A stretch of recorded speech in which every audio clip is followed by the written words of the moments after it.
Écran numérique Vision Télévision, une chaîne qui perce tous azimuts. Écran numérique Vision TV, Babi Osapete, Awane, innovation à Sika. Écran numérique Vision TV, on a une émission politique, une émission éducative, une émission culturelle, et on a une série télévisée, un film, un théâtre, proprement dit dans la salle, on a une comédie, écran numérique Vision TV. Mbongo wapi le président Tshisekedi a kozwa 80 milliards na budget ou a kozwa 100 milliards. Yami Balé, na Congo banda budget sur 3 milliards, 4 milliards, 5 milliards. Et comme 10 milliards. Na moni de comment comme ministre bazui ba fufu ba boa keli na nzoto ko la vie diplôme d'état. Mais c'est grave, on mboka ya moboleya, on to bengi ya mopotu. Moka papa, moto ba nommé ba di ba fufu famille poni. To ko lia to bongi hein? Bible peut biso, l'homme est sacré aussi. Si on met le conseil l'homme est sacré, Bible dit l'homme est sacré et ça sacré. C'est que les Sud-Africains bazo sala ezali son ni pona ba Afrique noire. Yango Peter Bota azali président Afrique du Sud n'appartient à l'obaki boy. Noir azali nyama. Ezali boy paix bolingo. Total intérêt à Congo, mais il y a pas tout. États-Unis et Séninga Mingi Reti cherchent les prophètes, et Dieu nous a permis de façon que nous puissions voir papa. Bonjour, Mingi Zambi, Yapa Moulayo, Asumayo, le coup Massan de Dieu, le Payantan. Après, si nous avons un spectateur, nous avons un abisso, nous avons un photo, nous avons fait des séries de décoration, nous avons un koufa, nous avons un abisso, sans le sambo, parce que nous avons un abisso. Tata na lola totiki émission maboko na yo ikaite loboko na kata na mokili sunga Congo sunga peuple africain tozo na bolingo na bosali santé na bomoko soki baninga miindo ba noir bazo sala baninga boko tumba bato mais migere ba ko bani ya na wana za kati na pesi kimia so ezali pesa kimia na kati na Afrique du Sud. Les saisons bazo bima bazo protéger kaka na yo bako ba mboka na bango pour essayer de ramener na katina atiki ba continuer sur mboka na biso mboka na yo ba konjua mabeno malamu basanga baza bamoko batamsa mboka ni côté comme là se retrouver na part oyo article 58 ya constitution lobby et ko dese mingi et pas inazali ona sengi nzambe tata yo yebi o etikalo batsango. Amen. Amen. Donc c'était ça la prière pour ouvrir cette émission. Donc si photo qui est de moi on a le mango papa tout outil comme on a tout récapitulé un peu. Il y a eu une sortie du gouvernement. S'il faut prendre impression par rapport, il y a 75%, il y a bateau à Sikao, Bakouti, et puis il y a eu 24%, il y a bateau à Kala. Oyo bilongo au peuple congolais, il a quitté mon a quand même revu ça dans le cadre du gouvernement de Tshisekedi.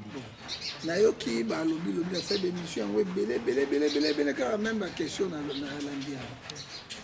Mais papa, oyebi mboka etambulaka na ba grand politicien. Kabila c'est un grand politicien. Kabila comme un grand politicien pour lui.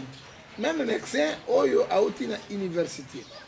À sa stage là il y a 5 ans. A comme chirurgien. À partir de 10 ans, quand il y a chirurgie, comme expert, comme spécialiste. Hein? Mais Kabila a dit 19 ans de pouvoir. Il connaît le Congo. Il y a des politiques au Congo. Il y a des makamotu au Congo. Il y a des Bible, Deutéronome 29, verset 29.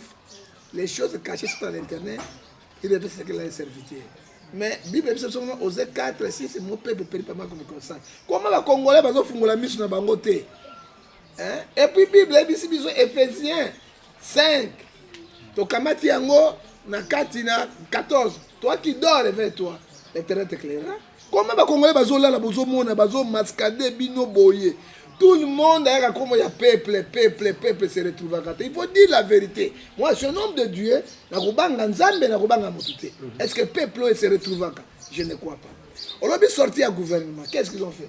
Net balongo Saint-Pierre Bilamba, c'est Saint-Paul, à Salini. Hein? Au Bengani Saint-Paul, au Bengani Saint-Pierre, au Tiki Jésus, ça y est. Et c'est la Jésus, et c'est la Saint-Paul, et c'est la Saint-Pierre. Bango tout va disciple à Jésus, bango défendre maître na bango. C'est autre zone on a quatre ans. Dans le nouveau gouvernement bi 75% bateau ya sika. Bateau a une tendance politique et nini. Basé une idéologie nini. Il faut dire la vérité. Comment les peuples congolais ne sont pas intelligents? Hein?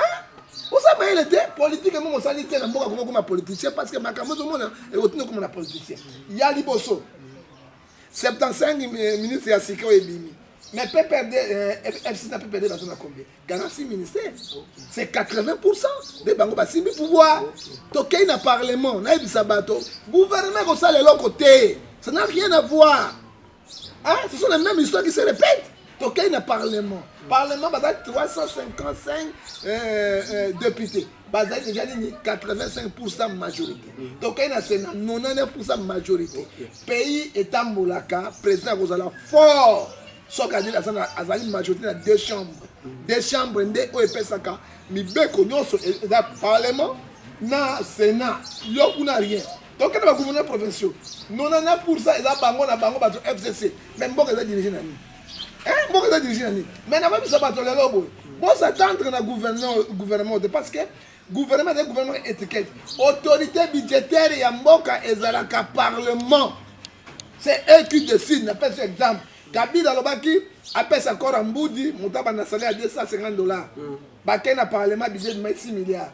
Hein? Encore un Bazouaki, président a proposé. Ce qui le parlement est rejeté, na Sénat, et qu'il dit pas. Parce que tout le monde partage le pouvoir. Dans le monde, il y a démocratie, le partage de pouvoir.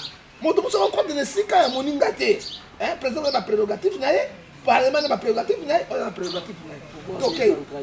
Pouvoir décentralisé. Ok. Ba ministre ya sika ndo boite mais balongoli kaka mende bache bomolo ezelo koni bomolo na mende botika la PPRD eloko moko te balongoli makila bache boende na makila bazana FCD PPRD eloko moko te non ezelo moko te au moins ba saida na moni saida la benga ki ba ministère bango nyonso wana azo bana bango ko abine bokoti yao je l'ai suivi oui okala bokoti yao. Moi, le grand maître Azaka Moko, c'est Kabila. Je veux Kabila n'est mon tanonné. C'est 3 papiers. Azo ba clair ta politique congolais. On va bien la politique il faut bon. On va bien la Pelengendu, on va bien la politique il y a Ipeketele, on va bien la politique il y a Toyiboyi. Toyiboyi c'est mon français. Hein? On s'en a tala azo na média. Dans la politique congolaise, à ce moment on a caché de on signé 3 papiers. Il y a Liboso Bokoto sa Kabila lokola nzambi. Yami balé bakor na bino bondima ya parti ya biso FCCP na PPRD. Yami ça so comme meko de vieux tolongoli. Mais comment? Parce que bato yo bazwa mbongo te. Ce sont les pauvres. Bakoti baluka vi basuma lopango na la mitu kana makamebele. Hier déjà Dieu le kongo. A conserver peuple ou ba conserver d'individu. Question na ngani ni a conserver d'individu à parti politique na bango non population. Merci beaucoup donc prophète na solo OP tchakinga moi siki na matoi eza ya gratuité à enseignement. C'est quoi votre pensée par rapport à la gratuité à enseignement? Bon, monsieur, eza constitution et lobby yango. Gouverner c'est prévoir. On ne gouverne pas avec les défis. Un vieux singe, il a l'expérience par rapport à la jeune singe. Ndumba oya solo. Alors l'expérience en Dumbo ya bandi ya sika. Dumbo ya sola ko benda ko chouin de jembo. Ya bandi sika ko gato. Ba mango la bali ça en Kemba le dit. Mais moi je veux dire, Tshisekedi a une bonne initiative. Il y a kitoko. Mais tu comprends c'est la période de Mobutu, enseignement primaire secondaire qui offeré. Bourse d'études des acquis de l'université. Oui. Soit à 60%, et 55%, on a bourse. Ngana ebi erwana, tu as la école secondaire. Tozo que negoli et pas bien dans l'université. Un étudiant, a dans moi si na bana, d'autant ça parce que a dans la bourse na. Mobutu a fait ça. Et c'est là qu'on s'est caté. Hein? Et pourtant Mobutu ça qui a ngombongo et comment que belé le col à l'éloté. Hein? Ba matière première boti le col à l'éloté. Mobutu a fait ça. Dans la période de Mobutu ça qui na ba camion fula. Na ba bisamine il y a ba étudiant. Hein? Ba étudiant bazaki le col là, ba haute fonctionnaire, moi c'est ko sakana été. parce que les lots beaucoup là ba ministre ba tu valeur les lots étudiants ozomona biloko to babomi yango lelo betita ko ba twanza ko luka ko debrouiller ba kuluna ko ezalaka eloko ya sikate Kabila yei alobi il faut gratuité ya enseignement primaire jusqu'à deuxième secondaire et ça les marque Kabila pendant a lancé yango na gouvernement amonaki budget ya mboka papa à cause ça les locaux il faut voir comment vous voulez nous diriger comme les animaux comme l'esprit de Ngotobobo français na Ngotobobo comme mot français c'est pas voilà hein Ngotobobo est mo ngala parce que zaini kizenga mundele au moins la mundele kizenga noir ya bien alors ce sont comment ça va mais kizenga mundele na pemela ça moi esprit Ngotobobo OK ya mot français et ça mo ngala je t'explique mais il ne faut pas nous prendre comme les esprits de Ngotobobo nous sommes les intellectuels hein moi je suis un anthropologue j'ai fait l'anthropologie j'ai fait aussi l'eschatologie je suis un eschatologue je suis un anthropologue à part on a ingénieur électromécanicien mais c'est bonda je suis un cadre de la République hein non quand na ça raisonner en tant qu'un intellectuel et puis Nzambe abakisingai oya pakisingai nazao nazabo alors ezala keloko ezala ki na gouvernement Kabila il fallait lancer mais Kabila moni accueilli na parlement pas signé 5 milliards 6 milliards c'est pas 6 milliards pour asa la gratuité école et aussi mandenge nini Kabila boya ki asambu hein Kabila boya ki asambu Kabila boya ki loko comme na kati yambi balé tu sais que dans lancer yango oui tout le monde va show de vaches va show de chiens va show de matibes c'est bon et c'est là tout le monde il va mal il va bien ngana ndimi yango na oki yango malamu mais na mécanisme nini ko sala ina neto simo parce que enseignement gratuitement enseignement gratuitement école secondaire c'est la deuxième secondaire pam et sim t'es école primaire nous ne refusons pas mais le moi na oti classe lobby à 5e primaire papa ba ibisi biso Minerva ezate enseignement fait mais on paye ça 20 000 nan 20 000 francs 10 000 ya papier hygiénique 10 000 ya bati ya professeur ya ba maître on est d'accord avec ça gratuité yango wana e bandika kasikoy ba futi ba ono aye lo ko bisanga kaye o ezaki ya kaye ba onini kaye de communication o ezaki na 1000 francs et comme 5 000 est-ce que gratuité nango wana donc il s'allonge un peu comme avant il s'allonge samedi pour la terre allez il s'allonge comme 5 000 et ça donne 1000 bah qu'on récupère la monnaie ndenge na yango jamais balé enseignement gratuit nous ne refusons pas les lobes congolais lobby ba professeur ba lobby les lobes messieurs ba lobby il faut seulement $900 pour enseignement gratuit alors $900 na maître moko to na monsieur moko na ça va baxi bango il faut ba ça ba militaire militaire moko prend $900 il faut que ça professeur université ba comme $10 000 il faut que ça médecin ba comme $5 000 il faut que ça soutenu par étatique alors budget en ezali à combien paye ko ça demander ça c'est embrouiller les gens y a ndenge nini yami balé enseignement gratuitement ça va OK alors frais de fonctionnement ça qui établissement ezala directeur ou bien préfet on a frais de fonctionnement il y a mosala sur ba créer ba papier si on frais de fonctionnement l'état a compensé dans chaque école combien point d'interrogation avec enseignement gratuitement oui nous ne refusons pas c'est bon de faire nous saluer le président de la Pambulayo mais budget à Mboka ezali na combien ba adopter on a combien tu sais que dans l'élection avec na osala budget ya 80 milliards na 100 milliards moto yokakia 100 milliards na 80 milliards à cause de ndenge Kabila tiki $1 milliard na carte ya banque centrale aujourd'hui 100 €. L'argent est porté disparu na ba voyage na biloko nyonso yami balé ba biloko na biso ezaka partager Rwanda zozo ba content Burundi ba Uganda tout ça ba richesse na cuivre na shaba oto bengi yango katanga alors sikoyo ba produit na biso ezoteka mandenga bien te mbongo wapi o président Tshisekedi akozwa 80 milliards na budget ou akozwa 100 milliards yami balé na Congo banda budget sur na 3 milliards 4 milliards 5 milliards et comme 10 milliards ce qui va kei a on a rentré parlementaire va voter budget ya mboka souka na meko zala 6 milliards 7 8 milliards mais 7 ya 8 milliards ezali ka mbongo ya fonctionnement pamba ya membre ya gouvernement ata tonga ya pamba ekota na katite Et le conseil, quand on a quantité, mais il y a une majorité dans le Parlement. Il y a une majorité dans le Sénat. Parce que le président de la majorité dans le Sénat, dans le Parlement, c'est fort. Kabila, je suis dans le Ramazawan. À quoi il dit, et là, quand on a essayé de bloquer, et qu'on les gâte. Après 3 mois, on continue la grève. Merci, papa. Papa, est-ce que, quelle est cette démarche que nous pouvons faire pour devenir ministre? Il faut, aux alakaka membres à FCC pour comme ministre. Qu'est-ce qu'il faut pour un ministre? Bon, la personne, c'est merci beaucoup. Namoni de comment ministre, comme ministre, Bazoui, Bafoufou, Baboua Kélié, Nanzo, pour la vie du diplôme d'État. Mais c'est grave, on moque à Moboleya, on te bengi à Mopotou. Donc, papa, moi, tu vas nommer, tu vas Foufou, famille, Tokoli, Tobongi, comme il y a vu ça. Et l'on y la République. On tourne un ministre a un critère naïe. Na moi c'est le ministre a budget tout un portefeuille ba nommé azama sana poto. Ala te la maman pour les bo yo la vandi. Ozomo na ministre ministre mais ministre azo banda molimo ya mama Mimi ya mabe o ya pelengendu ministre c'est comme ministre papa au cadre de la République. Et zo bi na Facebook na internet jamais vu dans le monde. Jamais vu. Critère d'un ministre, c'est ça. Il faut être intellectuel, il faut être sérieux, on a caché judiciaire, tu n'as pas fait du mal, tu n'as pas soupçon, je ne faut pas aller critère. Mais pour être ministre, il faut qu'on Dieu le paie. Oui, Dieu le paie. Kabila n'est Dieu le paie. Kabila n'est Dieu le paie. Dieu le paie. Si on a Dieu le paie, tu as papa et battu. Tu as neuf sous qui pèment. Pour pas qu'on n'ait pas Dieu le Père, il ne faut pas tellement un million. Dans cette église, pardon, je n'ai jamais vu. Attends, ça vient de colo. Papa, papa, c'est pas couloir, nan molongo. Hein? Attends, ça minute.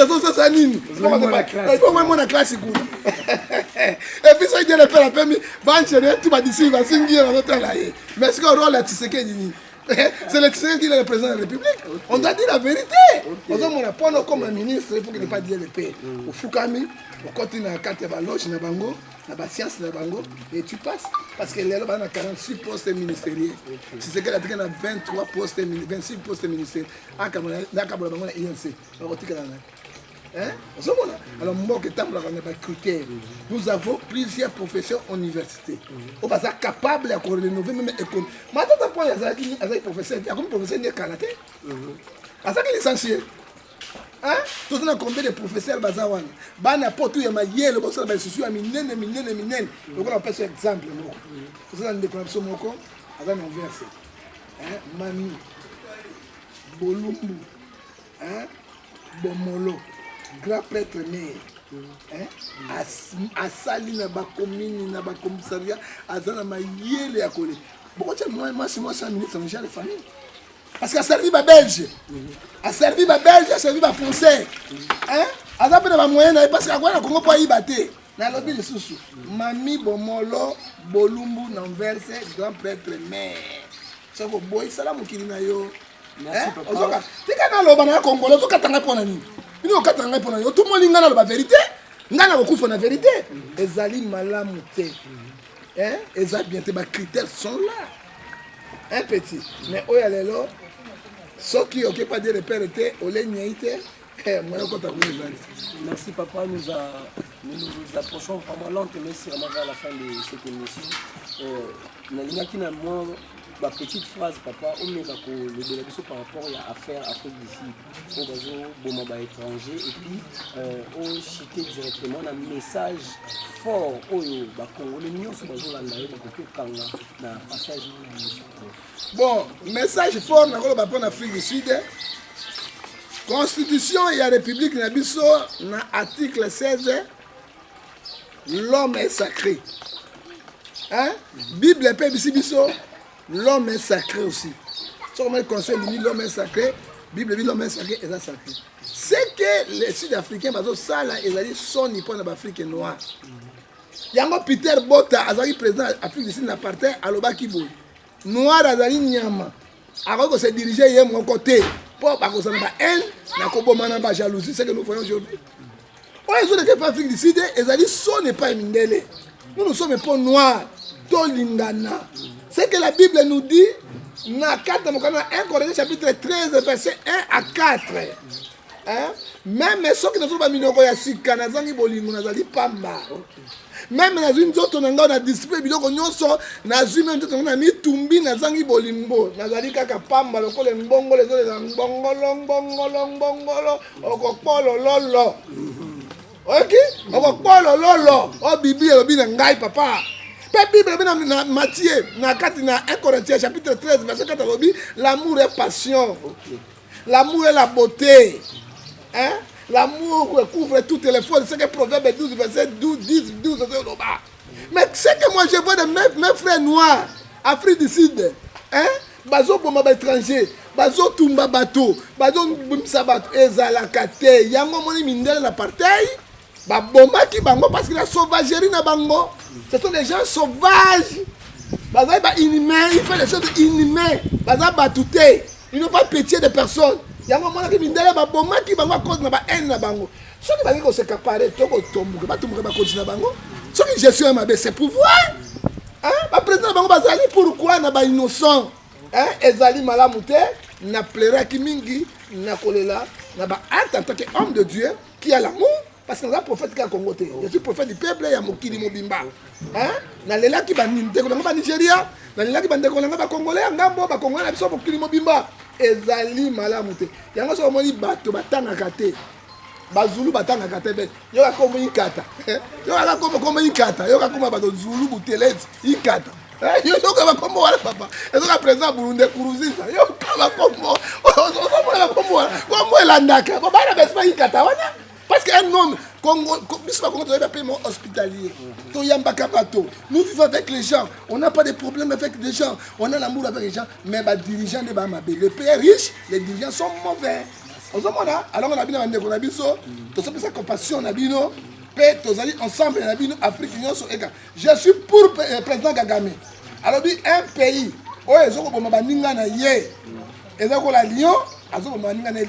ils n'arrivent pas à écarter les sanctions terribles. Nazali pour le président de la Nigeria a tenu l'avion il 650 ressortissants à Babima. C'est OK. Zambie l'a fait ça. Burkina Faso a ça yango, Botswana ça yango. Tolingi pas le président Tshisekedi ça là yango. Ceux qui va boy koya na Kinshasa, bakende na Lubumbashi. OK. Bakende na Goma. Bakende bamboko bango balingi ata ba Kinshasa biso biso ba la king, to mesa na Kinshasa na biso. Mais to tika bande ko na biso. Kokufa lokola banyama kuna $1 doit faire bato ba 1000 rand 2000 rand $200.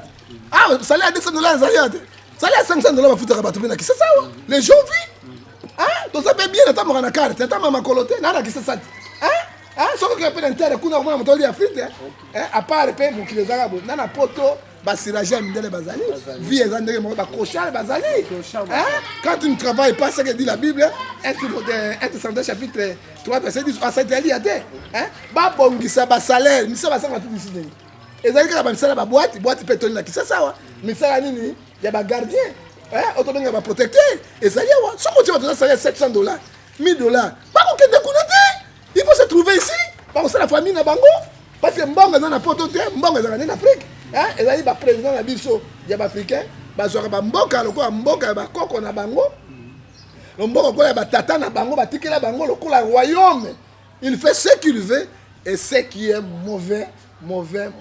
Et pour la dernière mot na ko bisabino ezali bo paix bolingo total intérêt à Congo mais ya ba tout. Alors na pesi mbote na kati ya japonais et maintenant na kati na Zurich pena mwasi na ye José Basaki Tania la japonaise oui avec na deux conteneurs bilamba otike la batrabiso afrique aba bazulu esima be ba okata batata bambasi na bilamba tu batika batubani kolo apambola bango papingefa na kati na Zurich nzambi apambola yo mami grand prêtre mère Bomolo Bolumbu na kati Anvers azaka ye moko maman sociale asali 4 conteneurs après ça da bateau yo africain wa milimo bazo longa bato bambasi yo mona bato mbasi akaleso akabela ba onko la pambola yo na pesi maman na ngai bato ndoko idoxi itojo la plus belle femme du monde. Je m'appelle Sembote, papa Langa Ngefa, Gala Kebi, Motodoua, le plus beau homme de tous les temps, Azwambote, et puis je m'appelle Sembote Yasuka, le pasteur Nangaï, apôtre Aimé, apôtre Elias Nangola, moi Nadinabala, et puis l'apôtre Nangaï Aimé, la carte de la Brazzaville, Kolo, Apambola Bango. Ce qui est au niveau de article 12, tous les Congolais sont égaux devant la loi. Dans un pays, il y a démocratie, il y a loi. Vous avez un problème aussi, vous avez un problème spirituel, vous avez un bien, vous avez rejoindre 00 243 89 610 49 41. Vodacom, la Longo, le président sud-africain. Un bon numéro. Merci beaucoup. Grâce à ce numéro, Vodacom, il faut qu'on sanctionne les Bangouais. Les Africains, ils sont sur la sud-africain. Au contacter vos sommes. Parce que les moté m'a bien abisso. Bisso de Tikato Sangana Poto Tongolango. La personne numéro de RTL, sont aux hommes privés 00243 89 89 42 937. Pour Yambote Yasuka, tout le monde a personne Mbote Yasuka. La Sadari. Sadari, Sadari. Merci beaucoup, ça n'est fini, donc les bonnes choses ne disent jamais. Abonnez-vous, je dis un grand merci à mon patron Patouma. Donc on se voit la fois prochaine au prochain numéro. Pour vos remarques, vos suggestions, contactez le numéro qui est affiché au bas de vos écrans. Je dis un grand merci à l'assistance de Maman Bianca, Bacharge Bianca Zanga. Bye bye.